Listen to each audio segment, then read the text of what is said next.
Thank you very much for joining this session. The Japanese government recently set for the Cool Japan-related industries a target of 50 trillion yen in overseas revenues by 2023. They include sectors like media content, food, fashion, beauty, and inbound tourism. I sit on the Cabinet Office Committee called the Intellectual Property Strategy Headquarters, and I was involved in setting this target. So before handing over the microphone to the great panelists here, please allow me to briefly summarize the context for this session. Cool Japan phenomenon has been around for a few decades, and the former Abe administration launched the initiative to help Japanese creative industries grow in overseas markets. It was about a little more than 10 years ago. The initial focuses were on export of media content, fashion, and food. Despite the government's efforts, including Cool Japan Fund, a government-backed investment fund, and various business matching events, initially there were not many success cases in overseas markets. Meanwhile, inbound tourism continued to grow, supported by the increasing popularity of Japanese culture. The Japanese government has set the target of 15 trillion yen revenues for inbound tourism by 2030.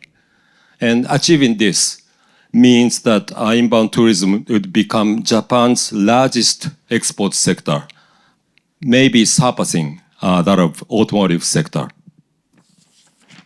And of course, the COVID-19 pandemic hit hard the Cool Japan-related sectors, especially food, fashion, and inbound tourism.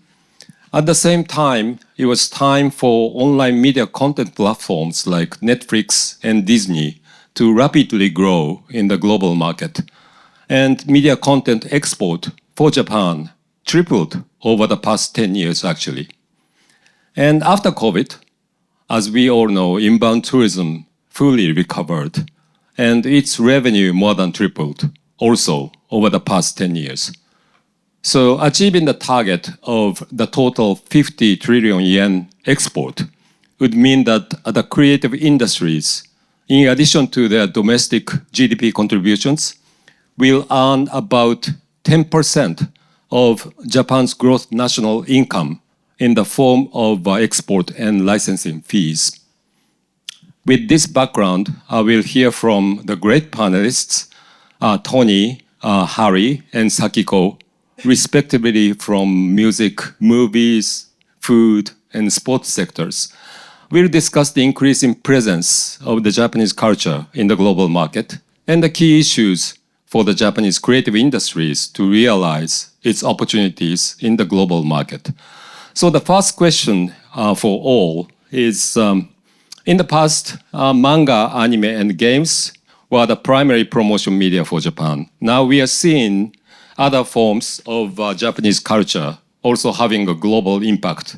And what factors are behind it? Maybe, Harry, can you talk first, including maybe the excellent achievement by the film Shogun? Please. I was in Los Angeles. Thank you for having me, by the way. Very excited. I was in Los Angeles a couple weeks ago, spent there for 2 weeks, making rounds with the studio executives, producers, directors. Of course, that was immediately after Shogun had phenomenal success at the Emmys. I was really curious to see what they had to say. And it was phenomenal. Everyone was upside down, praising that, that Hiro had pulled it off. Those creatives have never been done before in Hollywood. And especially those who were familiar with Japanese culture was really happy to find something that looked more authentic than ever, right? Ever done in Hollywood, because we had seen China, Korea depicting, Japanese-ish kind of, sceneries, and we were so disappointed. And having known Hiro Sanada-san for the longest time, I had worked to cast him in Lost Season 6 on ABC Studios shows. since he went to the US, he had always been telling me that it is his task that he single-handedly go to the US in Los Angeles to launch something authentic for Japanese creative industry. And he finally did that. He had been doing that for the longest time, but I think this is one of the greatest achievements that one could have done. Having said that, I had a hope of kind of bringing some projects that replicates or probably kind of advances further of what Shogun had achieved so far.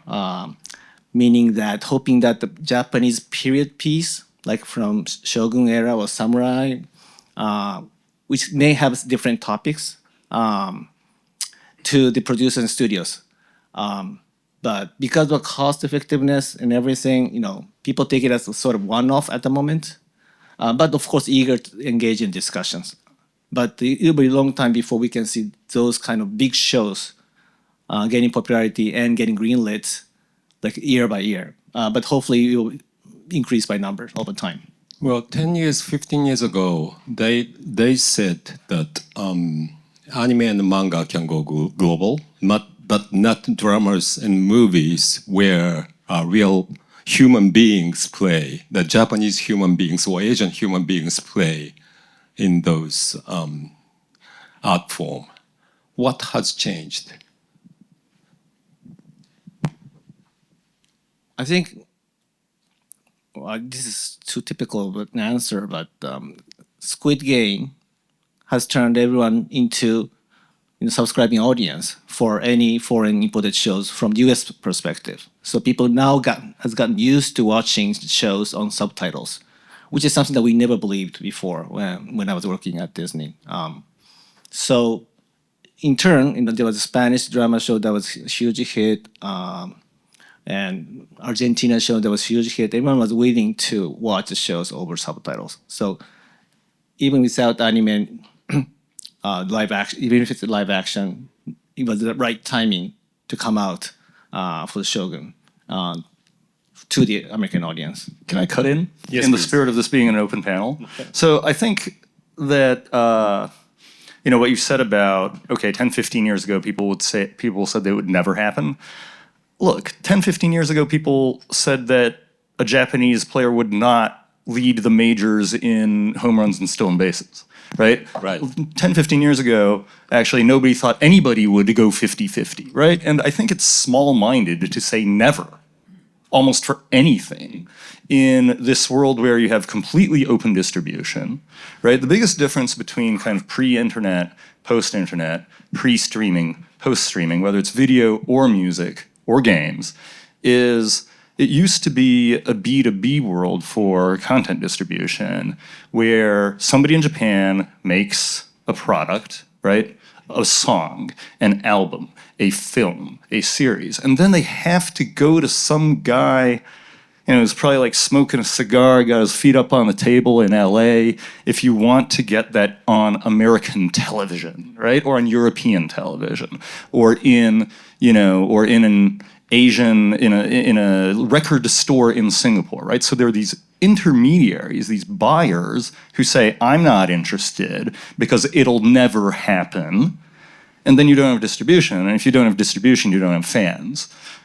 So now distribution is completely open, and one fan can start a movement. And so I think that, in today's world, you don't have to start big, right? The whole point is you get your distribution, you start small, you create a fandom, and then with all the other digital marketing tools out there, your fans become your marketers and you start a phenomenon. And that's certainly what you see in Spotify. And that's certainly what you see, I think, with the explosion of anime. Not necessarily the breaking of anime, but the incredible popularity of it now. That's all fandom, thanks to open and expanded distribution. So, I mean, to your question, do you think it'll ever happen? I think it'll definitely happen, and I think never is a really, really long time. The only real question is when. And I think that that success, right, it's like, in order to take that next step, especially for Japanese creators, You need to have that big success that emboldens you to invest and to try and to believe it's real, right? So hopefully Shogun has that effect for the live action industry in Japan. Tony, maybe can you give the audience a couple of examples of Japanese artists successfully going global by taking advantage of that kind of open global platform? Sure. So, I was hoping you would ask. But what you said at the very beginning about historically it's been anime and manga actually is still to some extent very true, because it's anime and manga and their popularity, which is kind of, if you like, the edge of the blade, and then the music follows. And this is becoming more and more of an established actual pattern and a real playbook for Japanese artists, where it's like, okay, I'm going to do an anime tie-up, the anime will be popular, my song will succeed. So you have songs like, artists like Yonezu Kenshi, who had a tie-up with the series Chainsaw Man, right? You have YOASOBI, who teamed up with Oshinoko. And so the music has succeeded and the artists have gained a higher profile because of that tie-up. What's even more interesting, though, is that you are beginning to see success for multi-genre artists without the anime tie-up. And I don't know if people here are familiar with Fujii Kaze, who's quite a popular Japanese artist, solo artist these days. But he had a viral hit last year called Shinu no ga Iwa. And this is something that actually wasn't such a hit in Japan, but just kind of got picked up. Again, it's this pattern of a small group discover, and they become fans, and then it gets picked up and spreads. It's a song in Japanese. Yeah, yeah. So it is happening. It's happening more and more. I play DJ occasionally, and my DJ friends, non-Japanese DJ friends, have told me that they are really fond of picking old Japanese city pops from the 70s and 80s. Yes. Takeuchi Maria, bring it on, right? Right. Like it's fascinating to see how music which domestic audiences may have forgotten reemerges on the global stage. That's right. That's right. So Sakiko, it's your turn. Maybe you can talk about the prevalence of Japanese food culture in the global market. Okay, thank you for having me. I think Japanese food has been always very popular in the world, but it didn't start from the beginning. And I think it gets more popular and acknowledged and getting a soft power after the world really embraced diversity. And diversity happens because we all have uniqueness. And if you look at the history of Japanese culture, it's we had 2 centuries, 200 years of isolation from the world, and that's how we are allowed to have a uniqueness. And then it's something special only in Japan. But then we had a major restoration. And we had we opened up to the world and have a new and old and westernized. So we are very, actually we've been good at having new things coming in all the time and then incorporate that to take it into the tradition, because tradition is the repetition of innovation. And I think we've been doing that to create our own traditions that now become the very uniqueness and accepted by the global audience. And like Harry said about Shogun, I know Hiro for a long time as well. If you know Japanese history, you know how to fix a missing part. But if you do that at Hollywood way, they don't know the basic of the Japanese history, and then they just do the Hollywood way, and it will become totally different things. So he really wished to do something that, he also fixed the missing parts with the Japanese way. Really, the culture is something that, it's you don't try to make it. It's everyday's custom and history and like a daily action become culture. So it's you can't just change it in a day. This is very, very important to keep it. I think Japan's been very successful of keeping our culture. That's how we became a unique contents that will be part of the diversity. That's, I think, a big factor behind the global, awareness and acquisition of the popularity. Thank you. If you look at researches, probably the first trigger for somebody, non-Japanese, to become a fan of Japanese culture is still probably manga and anime to a great degree. But if you decide to visit Japan for the first time, your primary motivation, if you are asked what are you going to enjoy in Japan, actually it's food. Yes, actually, the first reason to visit Japan in every single 47 prefectures are food. And food is it's not only based on their climate or culture, but also the chef's spirit. And I think one of the soft power for Japan is being very hardworking and trying to make things better and a perfectionist, which reflects on Japanese cooking. And each prefecture have their own their culture and their food, and I think people like to visit to come to Japan to experience it. I think that's something you cannot replace by AI, to experience. So we're going to skip the AI question later. So the next question, especially for Harry and Tony. The Japanese creative industry is really fully reaping the potential in overseas markets we are discussing here. If not, what are the key challenges? So Tony, please. I would say no, not even close. Good news and bad news, or maybe glass half full, half empty. I would say that the simplest reason is it doesn't actually really have to do with the content as much as I think it just has to do with the mindset of the supply side. And in the music industry, that includes it's the artist, it's the manager, it's the label.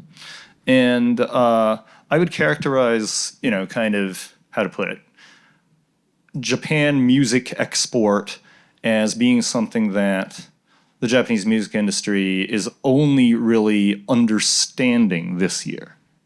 This year? Yeah. Okay. This is like year zero. Yeah. Yeah. But the reasons are very simple. Number one, and it's actually kind of funny because it is reminiscent again of the sports analogy, which is that there's this kind of mindset of the local market is big enough to succeed in, and the foreign market is it's just too hard. It's just too distant. And I think that for for this group of people, right, we all speak English.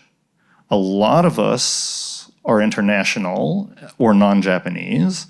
A lot of us have lived overseas. And for us, this notion of going to another country is actually very easy. You get on a plane. You're in another country. That's easy. You speak English. You communicate. That's easy. It's not easy for the incredibly domestically oriented Japanese music industry. And they literally just think, oh, how would I even start? But now they're seeing that there are success cases. And now they're just beginning to understand the power of open distribution. So I think, it's bright days ahead, to say the least, because the government recently, METI did a white paper on music this year. It was the first time in a long time that they did this. And they essentially said, look, we need to have more overseas revenue. And in order to do that, we need to embrace streaming and get better at digital marketing. That was essentially 80-page report. Those are the 3 points. But that's exactly right. Well, you could have said that maybe 10 years ago. Yeah, sure. Sure, but better late than never. Never's a long time. Right. Well, I cannot agree more to what just Tony has said. I would rephrase that into something like, we have just embraced all the success that we've enjoyed so far with food, music, and everything, and up to this point, and I think we are probably more successful than ever. But I would argue that it was all because of just spontaneous organic success. Nothing systematic or nothing strategic, unfortunately. Because again, as Tony stated, Japan market was big enough to sustain any business that contains that industry. So no one paid attention. So there's not a lot of companies, especially listed companies, who care about overseas businesses or revenue. And sometimes I heard from one of my clients that they only have 2% of overseas revenue. And this company is a huge listed company, by the way, but they only have 2%. Because they didn't care about overseas businesses. So going forward, because all the ground operation that has been done over the years, now everyone has realized that Japan content and Japan culture is out there and started to enjoy these. Because 30 years ago, nobody cared about sushi. Nobody cared about manga. It was for nerds. And no one cared about it. If you talk about manga, you will be kicked out of the classroom. And now they've grown up and they have possessed the power, so all these executives are now trying to talk about manga. That's why, And those manga and anime were just maybe seen on YouTube or pirated sites, So it wasn't systematic or it wasn't strategic. But now we know that the market is out there, outside Japan. This is a time for organizations and governments and companies to start investing and be strategic about what they do going forward in order to, as you say, reap this momentum. I want to say, jump on top of that, about the nerds reading manga in their classroom getting kicked out. It's like, the really interesting thing to me is that the status of manga and anime right now is kind of like, I'm just going to, these aren't real data numbers, this is just exaggeration to make a point, but it's like 100% of Japanese people read manga and watch anime, but around the world, only the people under 25 do. But the last industry that was like that is probably video games, where everybody in Japan did it, and it was mass culture here, and it was youth culture everywhere else, and now guess what? Everybody everywhere plays video games. All generations. Yeah. After several decades. Yeah. Well, that makes a lot of sense. And also Japanese manga are something actually adult can enjoy, even in the Western hemisphere. So Harry, you were saying that there are not real challenges for Japanese players going global. Or are there something still existing? I think I meant that there are challenges because the companies and creators have not challenged the overseas market to date. So they have no expertise, no know-how, they don't have precedents. So they need to start literally from scratch as to who to contact, what kind of deals they want to make with who, and how much money they want to make. So the real challenge starts from here, but they need to be bold and innovative, and also they need to take risks, because otherwise you wouldn't be able to actually harvest from what the market is right now. Maybe you as a lawyer can help the clients. Thank you. Well, Or as a creative. I tend to forget myself as a lawyer.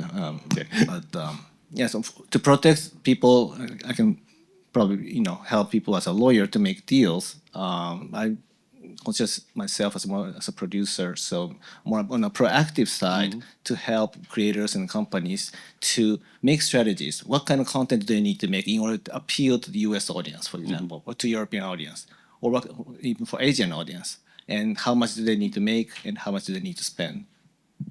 Thank you. So Sakiko, your view in terms of, are we reaping the potential? And if not, what are the challenges? What would you say? Well, I think because the food and culture is deep into tradition thing, that we've been very much evolved, but now I think the economy has stabilized, and then they stop innovating, but start to in the state of protecting it.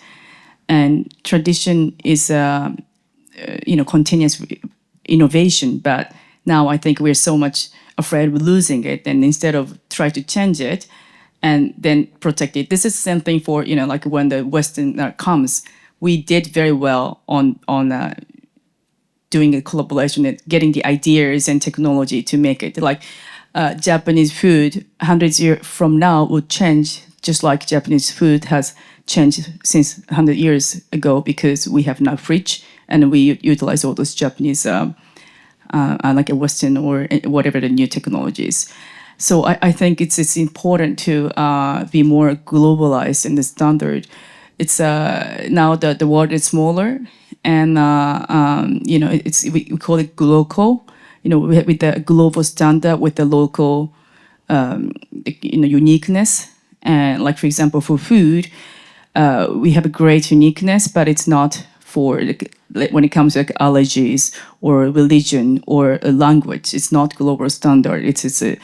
Since all the digital thing has lifted, it's easier for them to reach the Japanese content. Yet a lot of old, like traditional things, we still have a problem with being a global standardized. So that's something we could change, and I see it as a challenge. Yeah.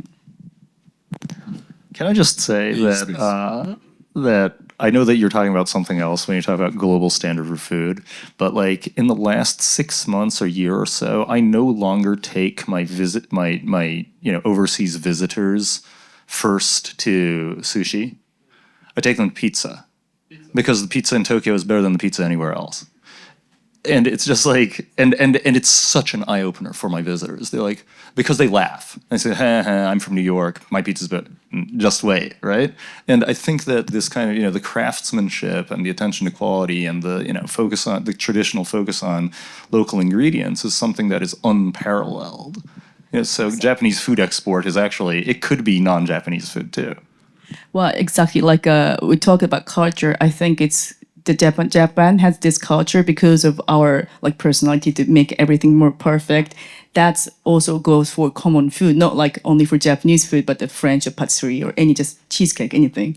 So I think that that attitude to make food is a gem. And I think in order to solidify that phenomenon, we do need to bring those food or culture over to the stateside, so that people can actually taste it. People come to Tokyo, of course, can taste great food, and they just go back with memories and with Instagrammable pictures and stuff, so forth. But in fact, what I'm trying to say is about making investment, taking risk, meaning that don't just sit here and hope that people will discover you. That had been the case for decades or hundreds of years. But now, going forward, we do need to bring those products and culture to the state or elsewhere so that people actually can taste it. And you are bringing Japanese food product to New York. Well, thank you for commenting that. So my company is currently working on bringing I'm Donut, ? Which is a phenomenal donut in Omotesando, Harajuku, Nakameguro. My company is in charge of bringing that donut to the US. We are opening Times Square shop in New York in next month or two. Construction is almost done. We just hired a great chefs, and they finished training. And again, this is a huge risk taking. We had gracious investors investing millions of dollars to do this, but opening a shop in Times Square, New York, is hideous. And even with the construction cost, it costs millions as opposed to hundreds of thousands in Tokyo. How did you convince your investor to make an investment in that project, given that the donuts is not from Japan originally? Okay, this is on record, right? But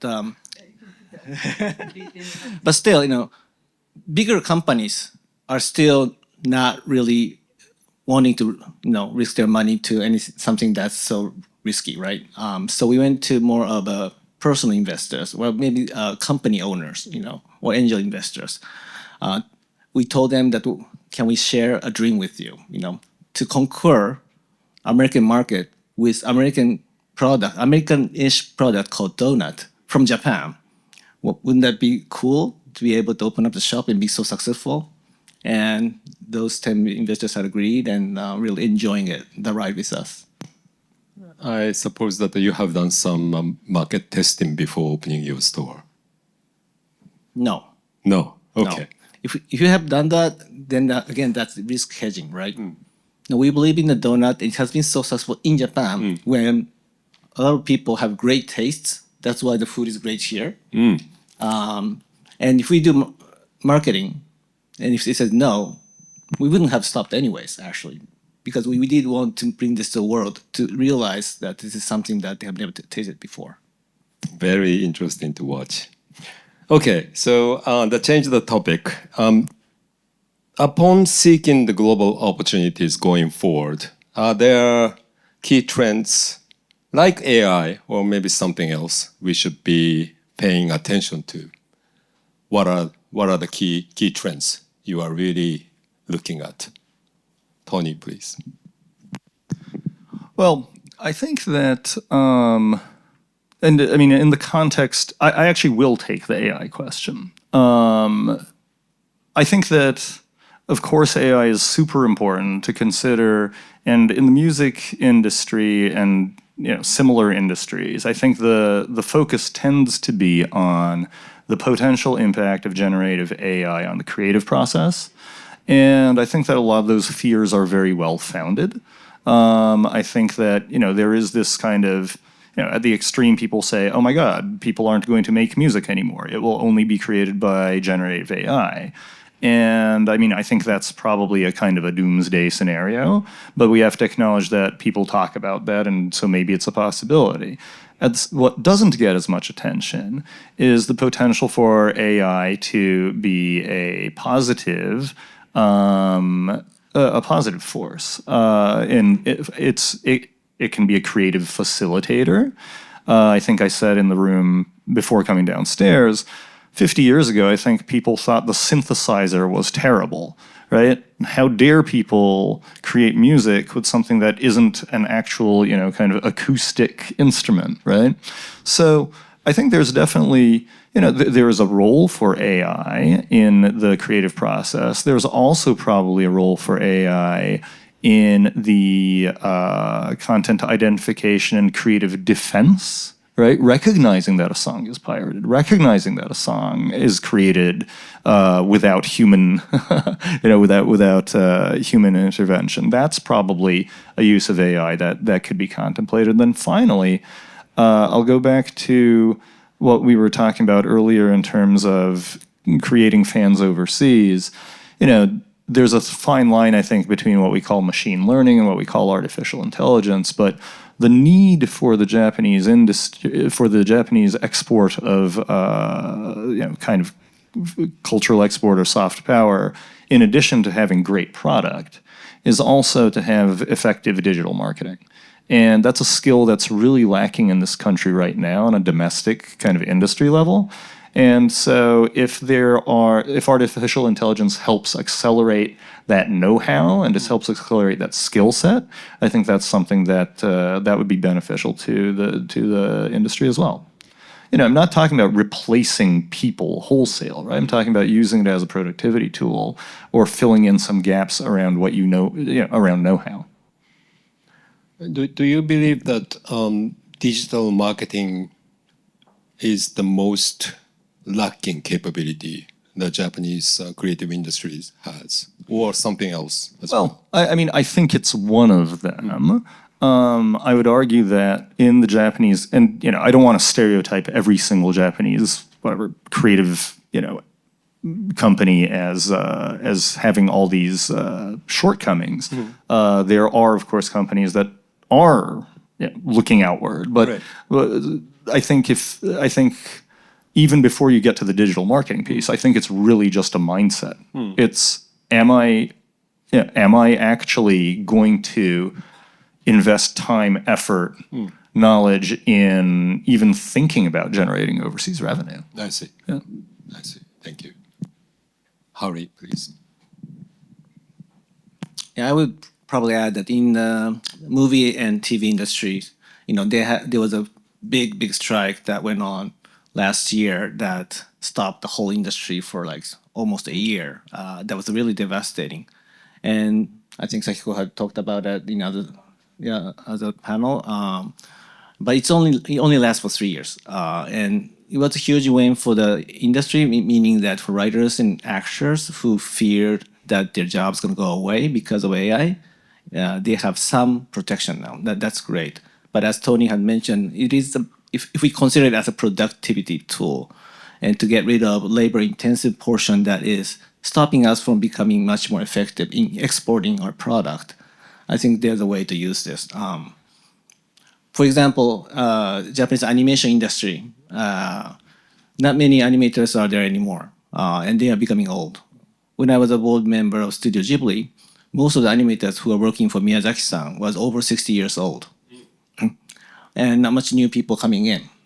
And that's a huge opportunity loss for the total animation industry in Japan, because now I see, at least I personally advise 3 American companies who want to make animation in Japan, in anime style, right? But their idea is in US, but they want to make anime in Japan. But there's no animator or studio who has, open pipeline for those projects. So they had to turn elsewhere, maybe Thailand or Korea or elsewhere.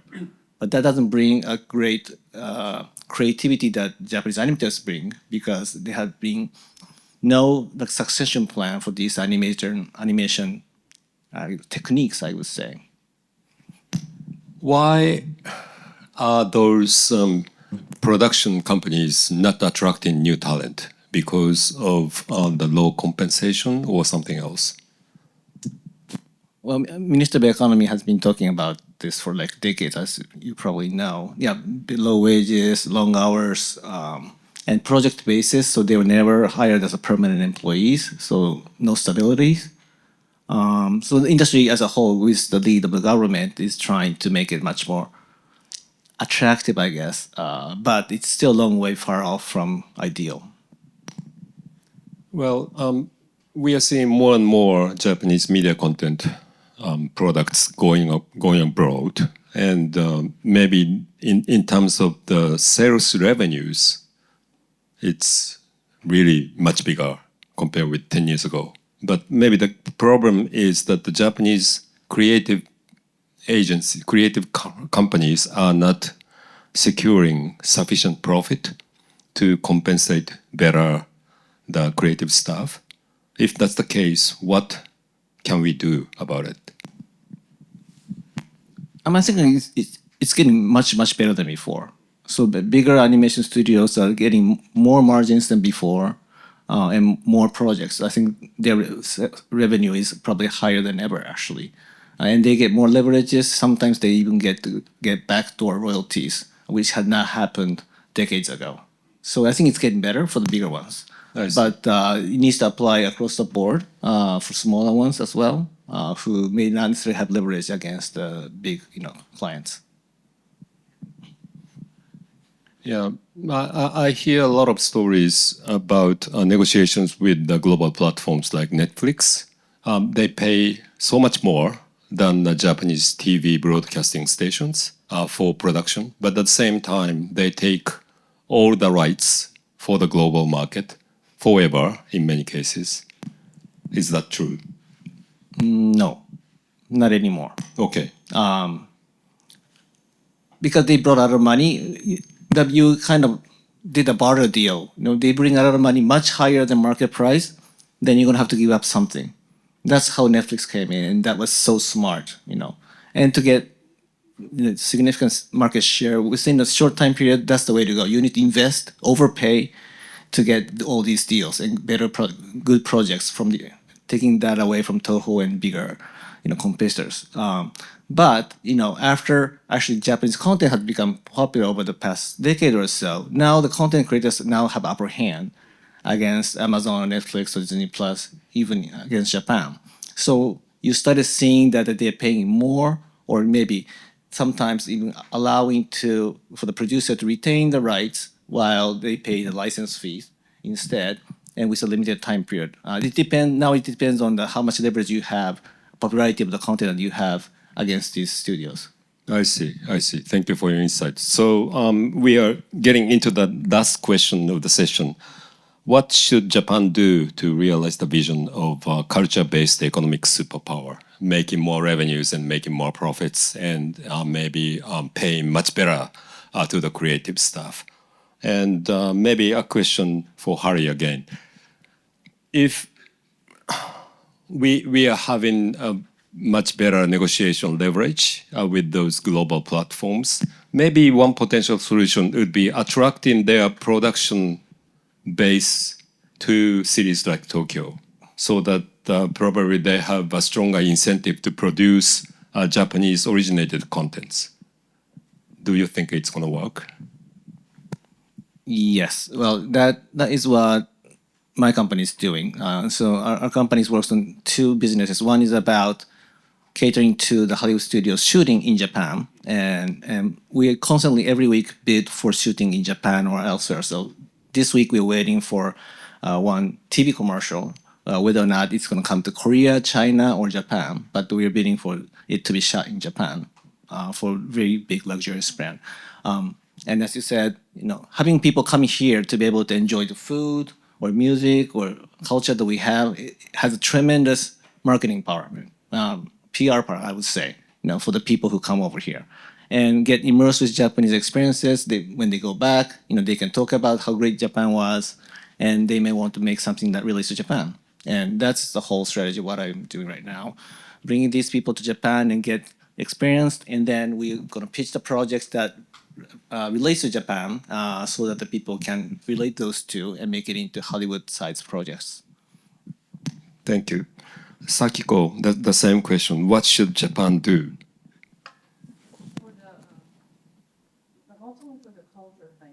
Not only for the cultural thing, I think it's very important to now across the borders for the countries and industries, and we just learn from a different culture and industry. And for example, for Japanese food, we are not only we produce not only tasty food, but it's healthy conscious. And Japan is the longest longevity country in the world. How do we do that? What we eat, the nutrition, all those things. We can contribute to the other countries through different platforms.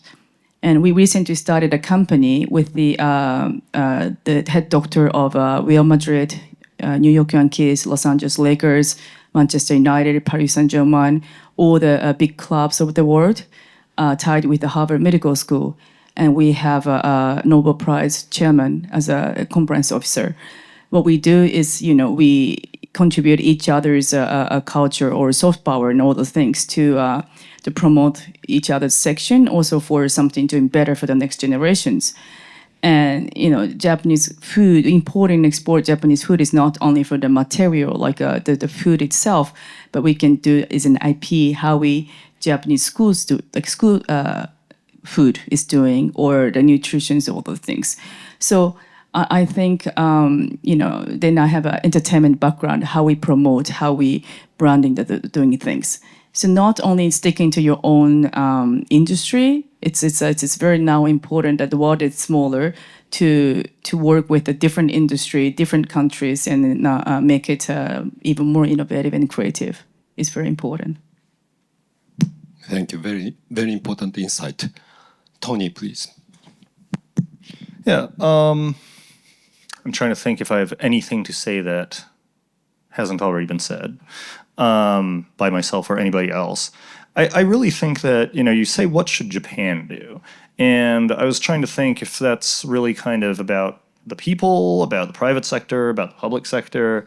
And for me, it kind of comes back to, I think that, I mentioned that the Japanese government published a white paper on music, and that it had a lot of data, but it did have some recommendations, and it recognized the problem. I think this is actually a really big deal. And I think it's a big deal because Japan is still somewhat a top-down society and a top-down culture, and it sure doesn't hurt for the government to say, hey, wake up, there's revenue overseas, and hey, wake up, in order to realize that revenue overseas, you need to up your digital marketing game. And I think that the reason why I keep coming back to digital marketing, the reason why I think that was a great recommendation is because ultimately, it is about turning discovery into fandom and turning fandom into buzz. And so I think that for Japanese producers and Japanese creators, understanding that it goes a little bit against kind of shokunin bunka, like where you're only a craftsman and you don't think about things like selling and marketing, but it's like continue to create your own authentic product, but understand that you have customers outside of Japan, and then make sure that when they love your product, you can amplify that in some way. And I think that the public, private, and individuals can all contribute to that. Your comment actually reminded me that the Japanese government initially set the target of about 10 trillion yen overseas revenues when they started the Cool Japan initiative. And since this year, they started talking about 50 trillion yen revenue. Actually, they haven't set any clear quantitative target for revenue generation, more than 10 years. So probably it is important still. Okay, so we're going to open up the discussion for your questions. Yes, please. I'm going to pick up, take maybe 2 or 3 questions first, and then, yes, the lady there. Thank you. Please state your name and affiliation as well as your concise question. Hi, I'm Hannah Enriquez. So from GLOBIS University, I'm a fan of anime. Basically, after the success of anime, we see other countries competing. So suddenly, Japan is not the only player anymore in the anime industry. So we see like studios from China or like manhwa from South Korea, like Bilibili, Solo Leveling. So how do you think Japan deals with this new competition, and what do you think are the differentiating factors between Japan anime industry and other countries, and what do you think are its strengths and weaknesses? Thank you. The gentleman in the back.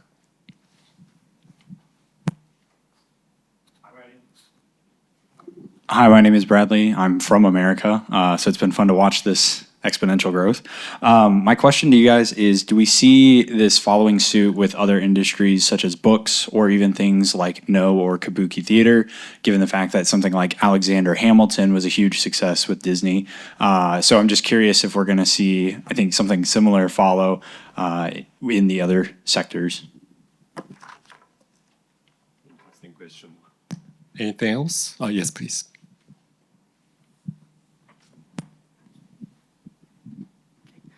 This is Onizawa, Koda Shoten Company.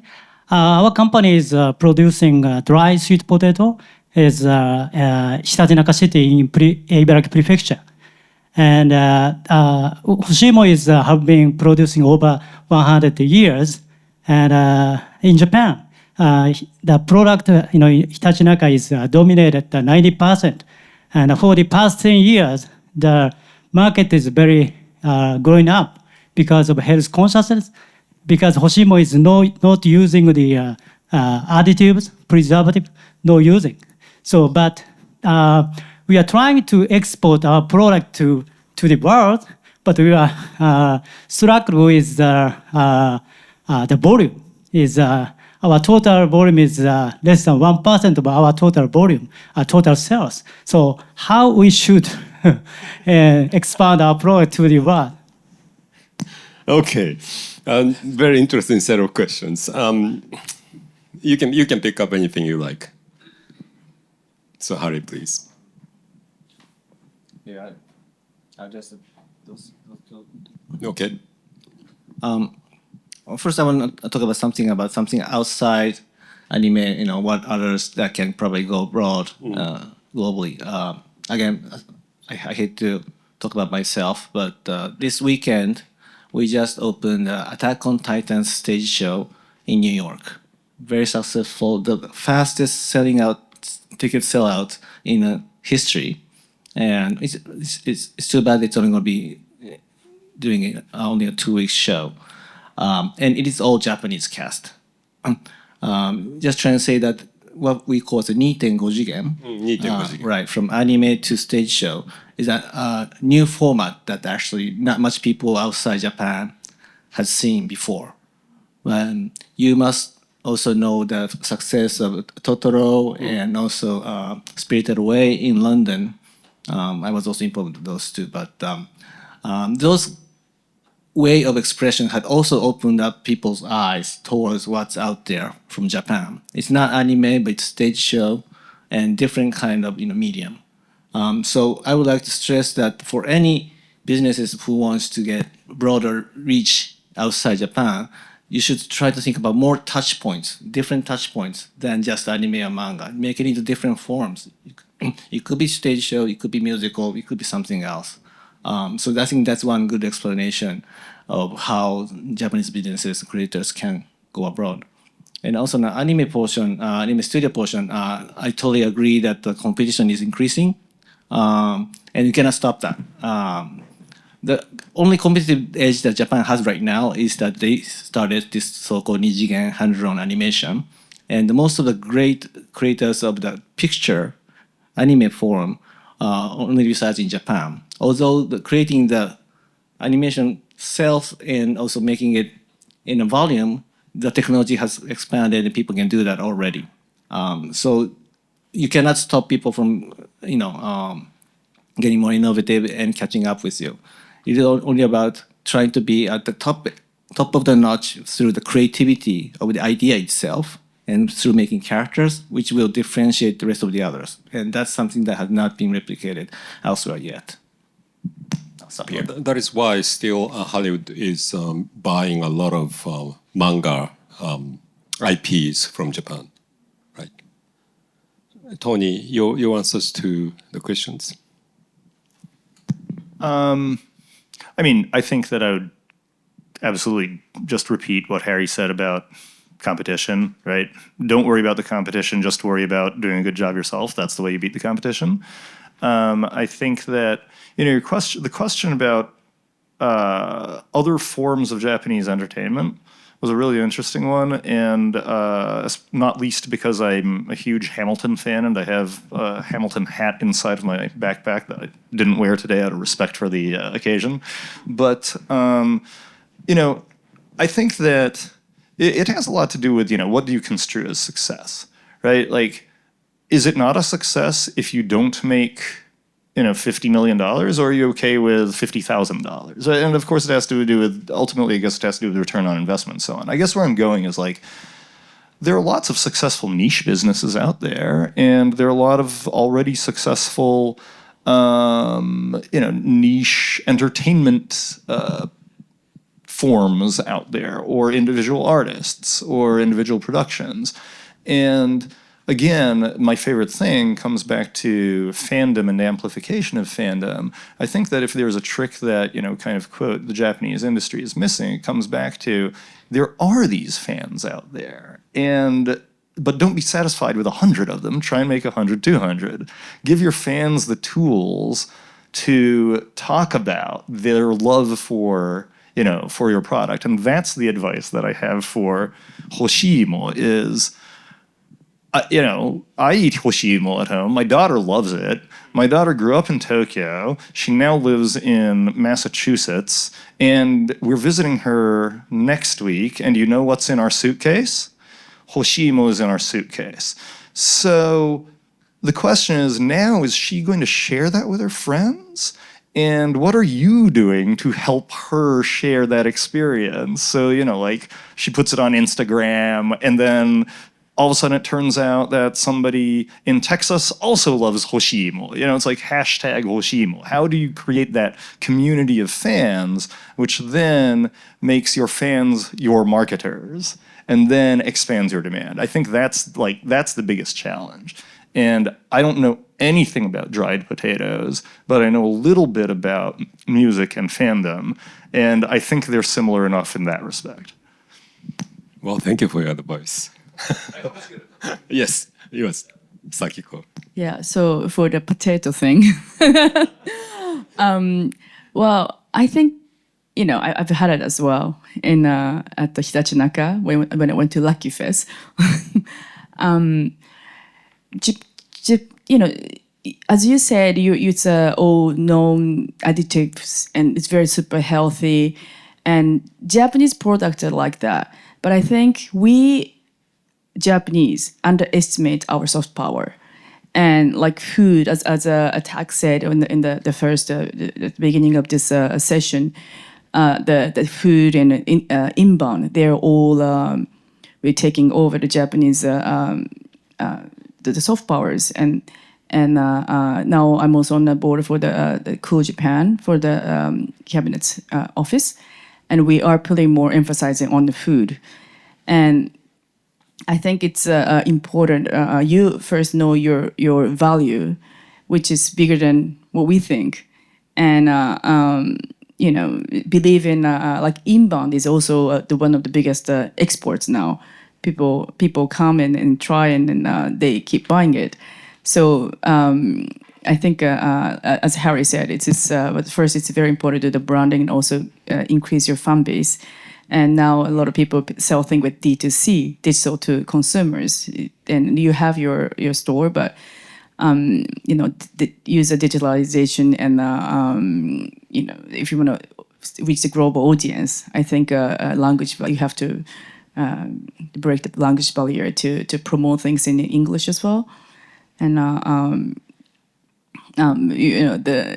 something you might think it's normal that no additives or healthy is not common in other countries. So just be confident and believe in yourself. It's very important. Thank you. Thank you. Maybe I can pick up another question or two, if you have any. No? Oh, yes, the last one, please.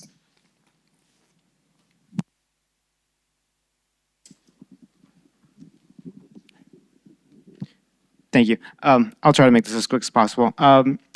With the I'm Donut example, the pizza example, I know omurice has achieved a mass popularity overseas as well, thanks to YouTube, et cetera, et cetera. Even the Shogun example is based on source material written by a Westerner. It seems to me that a lot of successful examples of Japanese exports have actually come from something that's not traditionally associated with superficial Japan in many ways. So I'm wondering if it's not that aspect that should be focused moving forward, where can creators and marketers kind of focus their efforts maybe to sort of hone in on what that exact quality or that criteria should be of what should and shouldn't be sort of amplified to a broader audience? Harry, you want to pick up?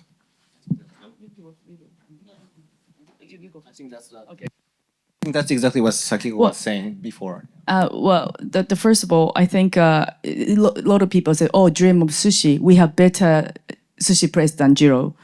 But why did it go well? Because it was made by Westerners. They know how to reach the audience.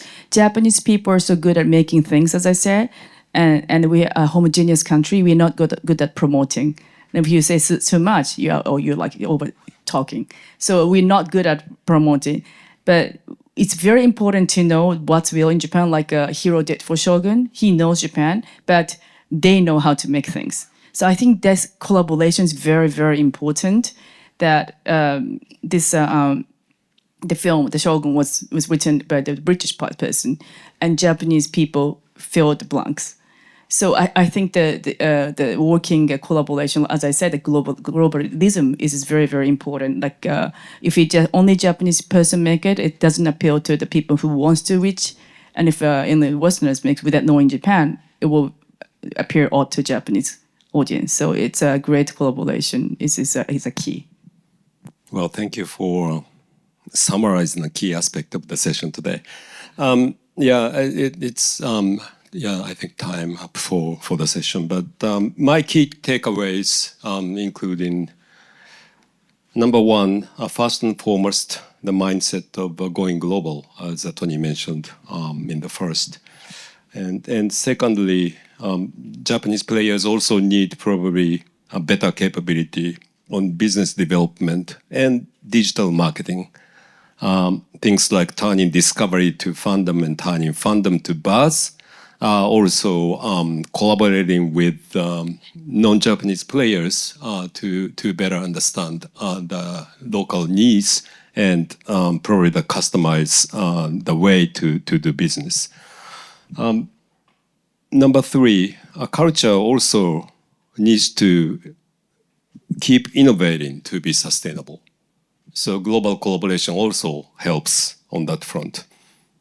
And number four, maybe inviting global teams to cities like Tokyo or Kyoto to do work together is effective way because by doing so, actually, we can increase our friends and fans of Japanese culture.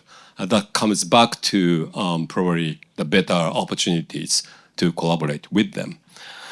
With that, please give a big applause to the panelists, and thank you very much again for joining that session.